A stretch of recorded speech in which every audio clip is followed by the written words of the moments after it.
ידידיי ואהוביי, אנחנו נמצאים בתקופה מאוד מאוד קשה לעם ישראל. יום שמחת תורה שחל בשבת קודש. שמענו כאלה בשורות קשות, כל כך הרבה הרוגים, כל כך הרבה פצועים וחטופים, דברים שאנחנו לא מכירים מושגים כאלה. בחודש תשרה, שנקרא ירח האיתנים, זה חודש חזק. ראש השנה שהיה בו את התקיעת השופר.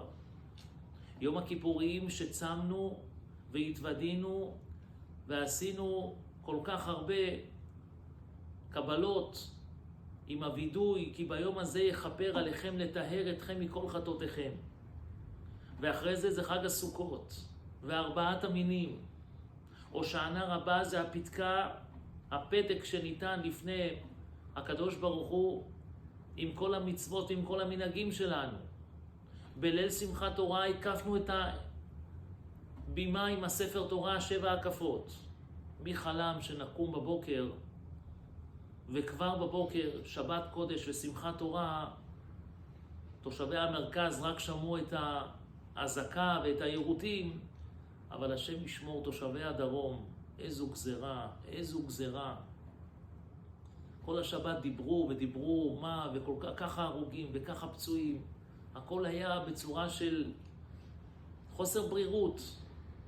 מוצאי שבת, מוצאי שמחת תורה, קיבלנו את הבשורה הקשה ביותר. אחינו בשרנו, כל כך הרבה הרוגים, אחים שלנו. אם זה חיילים, ואם זה בחורים, ואם זה נערים, ואם זה נערות, תינוקים ותינוקות, זקנים וזקנות. גזרה שלא חלמנו עליה.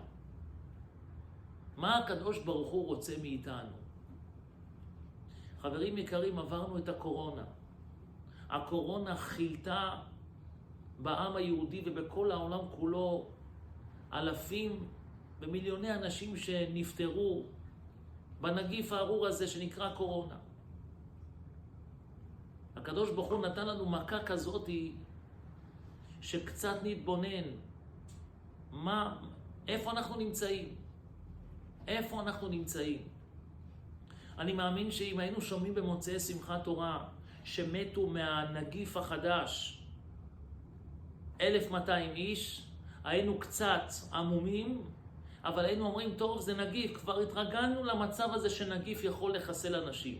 זה לא היה פועל אלינו חזק. הקדוש ברוך הוא נתן לנו סטירת לחי חזקה מאוד. כולנו, בין אם זה משפחות ששיקלו או איבדו, ואם זה כל כלל עם ישראל, כולנו נמצאים באבל יום שחור, תקופה שחורה מאוד. אז אנחנו לא דנים בוועדת חקירה שהצבא יעשה והממשלה תעשה, זה לא מעניין אותנו. אנחנו צריכים לדעת מה ועדת חקירה שאנחנו צריכים לעשות לעצמנו. מה הקדוש ברוך הוא רוצה מאיתנו? מה החשבון נפש שאנחנו צריכים לעשות? אני חשבתי, תראו כמה אנחנו מלוכדים עכשיו. כמה אנחנו מאוחדים עכשיו. לצערנו, בתקופה האחרונה יש פירוד מאוד גדול בעם. כן רפורמה, לא רפורמה, כן דת, לא דת. וגם בבחירות עכשיו שצריכות להיות שנדחו ברוך השם. היה פירוד גדול בעם, פירוד גדול. עכשיו, לצערנו, שנמצאים בזמן של מתח, של טילים, של אזעקות, של מקלטים, אנחנו כולנו ביחד. היה חסר את הביחד. היה חסר את כולנו בני איש אחד אנחנו. לצערנו, לא פעלנו בה ביחד בזמנים שיכלנו לפעול בבחינת שהקדוש ברוך הוא ישב בחסד, בכיסא חסד, בכיסא הרחמים. אז לצערנו קיבלנו מכה כל כך קשה שהביאה אותנו לפחות במצב הזה להיות ביחד. אסור לנו לאבד את הביחד. כולנו בני איש אחד אנחנו, לא משנה איזה צבע אני ואיזה צבע הוא, ולא משנה מה ההשקפה שלו ומה ההשקפה שלי. כולנו צריכים להיות מאוחדים, רק באחדות שלנו אנחנו נוכל לנצח את כל האויבים שלנו. מאוחדים. אנחנו רואים שהמחבלים הארורים האלה יצאו עם כוח שנקרא מסירות נפש. הם ידעו שהם נכנסים ובאיזשהו שלב יהיה פה מלחמה והם ימותו. זה נקרא למות. אני הולך על המשימה הזאת וגם אם אני אמות. אולי קצת חסר לנו, בני אברהם, יצחק ויעקב, קצת. יש כאן מסר קצת, עניין של מסירות נפש. אנחנו נמצאים בחודש תשרי, חודש של ראש השנה, עוקד והנעקד והמזבח, כל ראש השנה מדבר על עניין של מסירות נפש. גם אם קצת קשה לי וגם אם קצת לא מסתדר לי, אני מוסר נפש בשביל הקדוש ברוך הוא.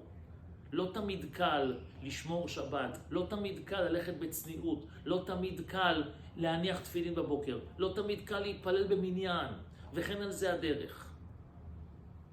אני חושב שדווקא בתקופה הזאת אנחנו רואים פה מסר משמיים. קצת נמסור נפש, קצת נחשוב יותר איך אני יכול להתאמץ קצת יותר בשביל הקדוש ברוך הוא. בוודאי, הדבר הגדול ביותר זה שמירת השבת. החיילים נמצאים עכשיו, אם זה בצפון ואם זה בדרום, מוסרים נפשם עבורנו. אני שומע על כל מיני ארגונים שמוסרים להם ושולחים להם, אם זה מזון ואם זה ציציות ואם זה ממתקים, שתייה, כל מיני דברים שסמכו אותם וודאי שמגיע להם. אבל יש דבר אחד שאנחנו יכולים לעשות מפה, מכל בית ובית, למסור להם כוח. אם זה בתהילים, שאנחנו מתחזקים בקריאת התהילים. אסור לנו להיכנס למצב של הרגל. נכנסים למצב של, טוב, יש תהיל, יש הזקה, אין הזקה. הזמן עושה את שלו ומתרגלים. אנחנו חייבים לדעת שהאחים האלה, החיילים היקרים, מוסרים נפשם עבורנו. כל פרק תהילים שאתה קורא או שאת קוראת, נותן כוח פיזי חזק, כוח נפשי חזק עבורם. השבת הקרובה היא שבת בראשית. אז כמובן, השבת הזאת לא תהיה שבת רגילה. אנחנו יודעים שבדרום הם נמצאים תחת מתח שאין כדוגמתו. בצפון אותו דבר, מפנים בתים. אנחנו במרכז מרגישים את זה פחות או יותר. אבל ביישובים ובכל המקומות בצפון ובדרום זה ממש מתח שאין כדוגמתו. מוציאים אותם, מפנים אותם, יש שם הרוגים שלא נדע ופצועים. איך אנחנו יכולים לעזור להם, לעזור לחיילים? השבת הזאת תהיה שבת חזקה, שבת של שמירת שבת כהלכה. שהאישה תדליק נרות בערב שבת קודש, ותוריד דמעה לאחר הדלקת הנרות וכמה פרוטות לצדקה, היא תתפלל ותזעק לקדוש ברוך הוא. אנא בורא עולם, תרחם עלינו, תרחם על החיילים, נקום נקמת דם עבדיך השפוך, שכל השבויים יחזרו לבתיהם בריאים בגוף ובנפש. אישה יודעת מה יכולה לעשות בתפילה, אחרי הדלקת נרות שבת קודש, כמה פרוטות לצדקה, אלא הדמאיר ענני, מה יכולה לעשות במצווה הזאת? משפחה ששומרת שבת, גם אם כל שבת הם רגילים קצת טלוויזיה וקצת פלאפון חס ושלום וכל מיני חילולי שבת, השבת הזאת אנחנו כולנו שומרים שבת. למה? כי אנחנו רוצים שהקדוש ברוך הוא ירחם עלינו ולהושיב אותו על כיסא של חסד ורחמים. שכולנו שומרים את השבת בכוונה אחת, שהאחינו שבדרום ובצפון בעזרת השם יחזרו לבתיהם לחיים טובים ולשלום. זה כוח חזק שאין כדוגמתו. אנחנו נשיר שירי שבת ונגיד דברי תורה על השולחן ונסיים את הספר תהילים כמה וכמה פעמים, הבעל והאישה והבנים והבנות, כל בני הבית, כמה ספרי תהילים, כמה אלפים ומיליוני ספרי תהילים בכל הארץ, בכל העולם היהודי. איזה רעש גדול זה עושה בשמיים. שמירת שבת זה דבר שאין כדוגמתו. בנות ישראל היקרות, קצת יותר צניעות. אני מקבלת על עצמי קצת יותר צניעות. ולמה בורא עולם? כי אני רוצה שיהיה שלום בארץ. אני רוצה שכל מי שקם עלינו לרעה, אנא השם, אתה תלחם את מלחמת ישראל. שלא תיפול שערה משערות ראשם של החיילים. אנחנו יכולים לפעול בדרך אחד. שאנחנו מתחזקים בעבודת השם, מתחזקים בעולם הרוחני. אז אנחנו מכאן עושים את המלחמה ששם. אם החייל מצליח שם, זה מכוח העולם הרוחני שאנחנו משפיעים מכאן. כי הגמרא אומרת, והיה כאשר ירים משה את ידו וגבר ישראל, וכאשר יניח ידו וגבר עמלק, הארורים האלה. שואלת הגמרא, מה וכי הידיים של משה רבנו עושים מלחמה? שהוא עושה ככה מנצחים, שעושים ככה מפסידים? איך זה יכול להיות? אומרת הגמרא, לא.